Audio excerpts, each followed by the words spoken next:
Yet another month has flown by about 3 weeks ago. That was August. That means today, again, I'm going to rank all 6 August movies that I have seen. One's a fan film. The other 3 of them I saw in theaters and one of them was streaming. I want to know, what is your ranking the August films? What are the films that you have seen? There's still a couple films that I missed. But this was a genuinely great month for movies. I don't think a single one of these movies are bad. This is the best month since I think June, where June didn't have a single bad movie. This is a phenomenal month. This is the best month of the year so far for me, to where every movie was absolutely either good, enjoyable, to top tier. 2 of these movies are in my top 5 right now, the top 2. So, anyways, yeah, before we get started, make sure to subscribe, like button, hit the bell, comment down below. What is your ranking of all the August movies that you saw in 2023? I want to know all that and more. And with that said, let's not waste any further time. We're going to get started with number 6, which is Spider-Man Lotus. And I know a lot of people did not like my review because I said that I liked the movie because, and yeah, sure, it was,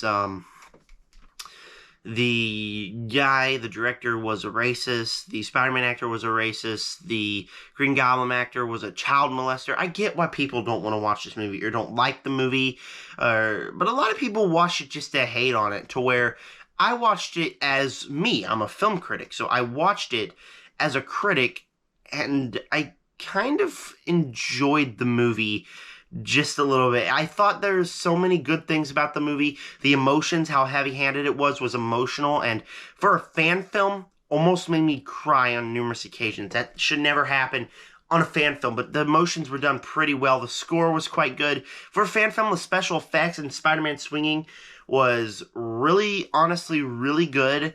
And so, it just does a lot of things right in this movie.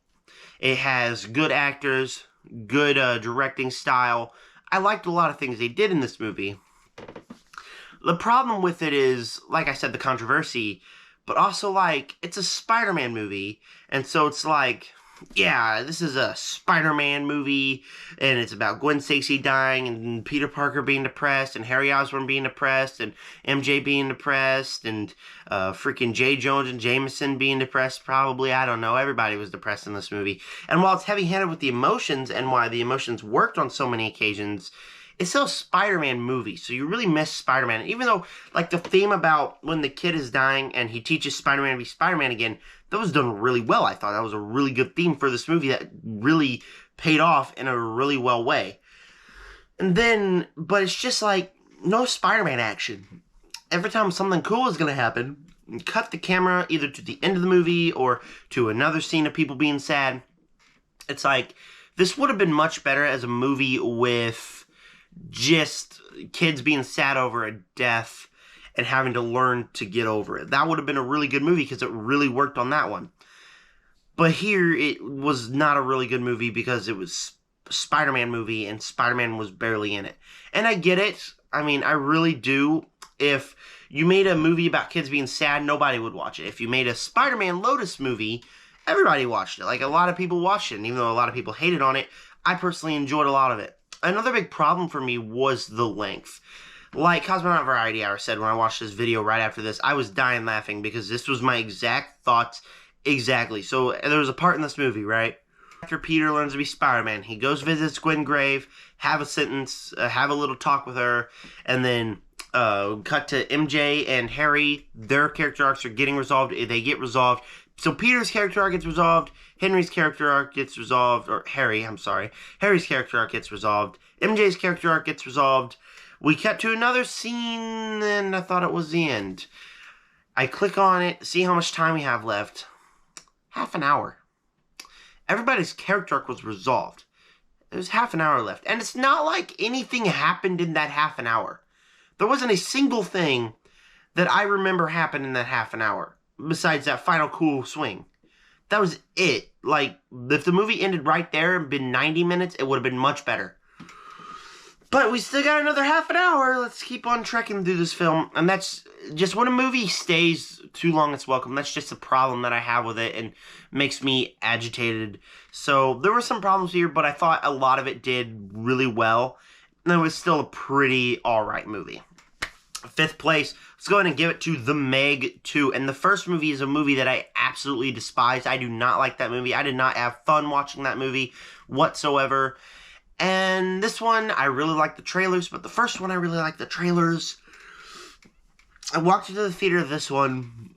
Everybody was saying it's bad. Walked into the theater. I sat down, nervous as heck for this movie. And I genuinely really enjoyed it.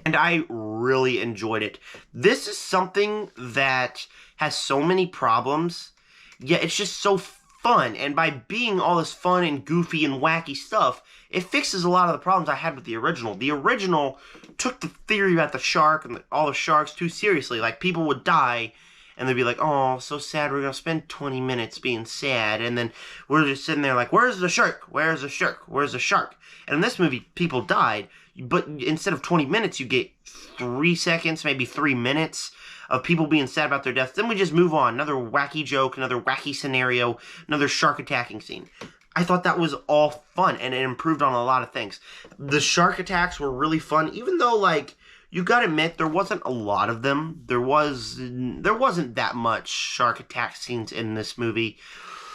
But when there was, it was really fun. The plot where Jason Statham's being like a super spy, and organization being evil, and trying to track down gold or whatever in the bottom of the ocean, I don't care. That was really fun because it was Jason Statham being a super spy and kicking the crap out of people, and then giant sharks are swimming around, you blow up giant sharks. This movie was just like, it's just one of those movies that are just goofy.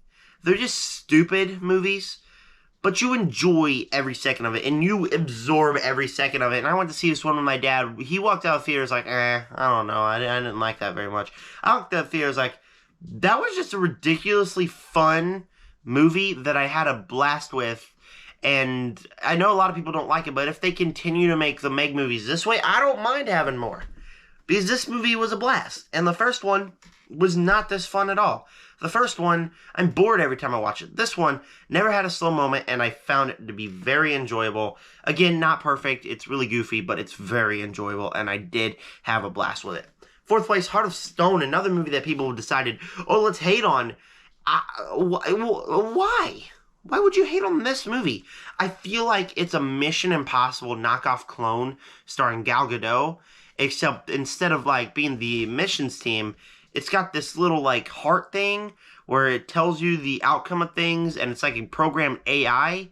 So it's like Mission Impossible, but not Mission Impossible. And I thought that was a unique enough premise for a spy movie. It's something that we've never really seen before, and I personally have never really seen a spy movie where they have a thing, an AI that helps them. I've never seen something like that, so it was pretty fresh and original for me. On top of that, the action is quite good. The characters are quite good. There's so many plot twists in this movie that genuinely had me shocked. Right as it was getting there to what you would think it would be the predictable movie, spy teams up with other spies who really don't know her at all and go on dangerous adventure. All of a sudden, one of the main spies pulls out a gun, shoots them, kills them, and then turns out that the main other spy was a bad guy, and my jaw was on the floor. I think that was done really well. I don't know if I'm stupid, I don't know if I haven't seen a lot of spy movies and they've done this before, but I think it's done really well, and I think it was really, really cool. There's a lot of things right in this film. Like I said, the action was great. Gal Gadot was great. I don't know since when Twitter decided to hate on her. There's so many cool things in this film. For a Netflix movie, this might be one of my favorite action Netflix movies. It does a lot of things right, and it's just really entertaining for an action movie, and I just don't know why everybody decides, oh, let's hate on this movie because, I don't know, sure, maybe you guys have seen something like it before, but I had a blast with it. In third place, let's go ahead and give it to Teenage Mutant Ninja Turtles Mutant Mayhem, and you know how much good of a year this is, that Mutant Mayhem is third place on this. Mutant Mayhem is a new Teenage Mutant Ninja Turtles movie, and I was really excited for this movie because I thought the trailers looked awesome. And so we went, I think, opening weekend. My whole family did. First time in a while that my whole family went to a movie. And I think all of us had a pretty good time with the film. I personally really dug the movie. I thought the style of art was really good. It was kind of like Spider-Verse, but it was like watercolor, and it really added a different taste to things. The voice cast was really good. By casting actual teenagers to play the Teenage Mutant Ninja Turtles, it wasn't like, adults voicing them and doing really weird things with the adults. It's like actual kids, and so their chemistry reminded me of actual kids, and it was really funny. There's some heartfelt emotions. The emotions about the turtles wanting to be humans was really well done, and the payoff for that I thought was really good. The villain was super good. Going back to the voice cast, Ice Cube, just so many great actors. Paul Rudd's in this, Jackie Chan as Splinter. All this was absolutely really cool, and I thought it was absolutely hilarious, some of the jokes. The movie's genuinely funny, it's heartfelt, it's got good action, it's got good animation, it's got everything that movies like this want. And so you see that this is the animation uprising. I don't think any movie that uses this animation was bad. The Spider-Verse movies, The Bad Guys, this movie, there's another one. Oh, Puss in Boots: The Last Wish, that movie's amazing. None of those movies are bad, and this animation style is just so good. This movie was so good. It was for a Teenage Mutant Ninja Turtles movie. I've seen all but 2, and it's still my favorite out of all of them. I really did dig this movie. There was one problem, though. When we get to the end, it's like they all go into this bad guy's lair, and they're all sitting there talking, and they're like, oh, and Splinter goes, the Sunshine Star, oh yeah, y'all can live with us. That's cool. Like, never would I imagine Splinter doing that. And so it felt like a bit rushed. Like we completely skipped a scene here in the end. It feels like a scene was completely skipped for this movie. And I sat there and I was like, huh, okay, imagine there was another scene there. That would make much more sense. And then we head into the finale and I was like, oh, wow, that was really rushed. And then the finale comes and I'm like, oh, okay, yeah, that fixed a lot of things. All the character arcs were resolved. It was really well done. Even they fixed Splinter's character arc, which I kind of botched in a few minutes ago. Also, another thing is they did kind of throw in this plot about the bad corporation who want the turtles to milk the turtles. They kind of just threw that in randomly, which was good. It was a good way to set up for a sequel, but it's just kind of thrown in randomly, try and like find something to do. Overall, though, this movie was really good. It's one of my favorite Teenage Mutant Ninja Turtles movie, and I cannot wait for more from this universe. 2, Blue Beetle, and if Blue Beetle's in second place, you know that this was a phenomenal month, because Blue Beetle is possibly my favorite DC movie. Besides this, I don't even know anymore. This movie was so good. So very good. The first half of the movie was like, kind of just a mediocre comic book movie. Not even mediocre. It was a good comic book movie. It does my favorite thing now, to where not everything's about the end of the world. You have this family, and one of them gets superpowers, and everybody's trying to figure it out. It's heartfelt. It's got good moments in there. We traveled to the end of the film. I felt myself like drifting away. I was like, where's Blue Beetle at in this movie? I kind of wish that we had Blue Beetle. That's going to be a big negative. And then his dad dies. And we get all those heavy-handed emotions. And we head into the third act, which is just a phenomenal third act, to where every character arc gets resolved. The emotions for the family really works. There's plenty of Blue Beetle action for you here to love. Even like there's emotions with the bad guy. This is probably like some of the best handed emotions in a superhero movie that I've seen in a long time. And I think it really, really works. And I really, really dig it. Plus the family dynamic was great. The special effects were great. The action was really fun to watch. So like for the first half, I was like, where's Blue Beetle? Second half, I kind of got my fill of Blue Beetle. I wish there was a little more in the first half of the movie. Yeah, just a little bit. But Blue Beetle was actually like sidelined. This was a family movie for family characters. And when they lose somebody, they're already going through hard times. It makes hard time harder. And it's emotional, and it really does that emotions really, really well. I think it does that in a pretty great way. And so with that, it does. Also, me and my brother usually disagree about movies. Normally when we go to a movie, I'll love it and he'll hate it, or he'll love it and I'll say, yeah, it wasn't very good. TV shows, we never really agree on that either. This is the first movie that in a long time we both walked out of the theater and said to each other, that was really good. I thought it was a really good movie, not a great movie, until I walked out of the theater. My brother said, yeah, that is a great movie. And it kind of just upped a little bit of my score there, you know, like, actually me and my brother enjoyed a movie really much, walked out of the theater, both really enjoyed it. A great superhero movie, great DC movie, proved again that James Gunn, every movie he says is going to be great, it will be great, because he said that with The Flash, said that with this movie. Both great movies. This one I think was better. I really love Blue Beetle. It might be one of my favorite DC movies. But you know what is one of my favorite movies? Gran Turismo. The trailers for this one, I thought I knew everything that was going to happen, but it seemed interesting enough, so I went to the theaters, and the person I went with, this girl, we both got up out of the movie and said, that is the best movie of 2023. That is a phenomenal movie. Of course, it's not Spider-Verse, so it's not my favorite, but it's definitely hers. The emotions, the acting, the performances, the way the directing style was great. It was intense and it was emotional. She cried, I cried. It was actually done in a really, really good way.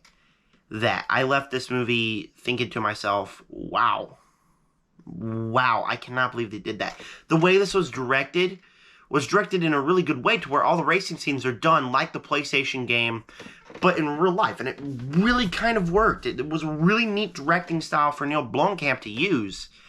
And, like, it's intense. He makes every scene intense to where every racing scene you think to yourself, yeah, I know what's going to happen. And the exact opposite happens to where it keeps you on edge. Like, there's a part in this movie where you think it's going to be over in 5-10 minutes.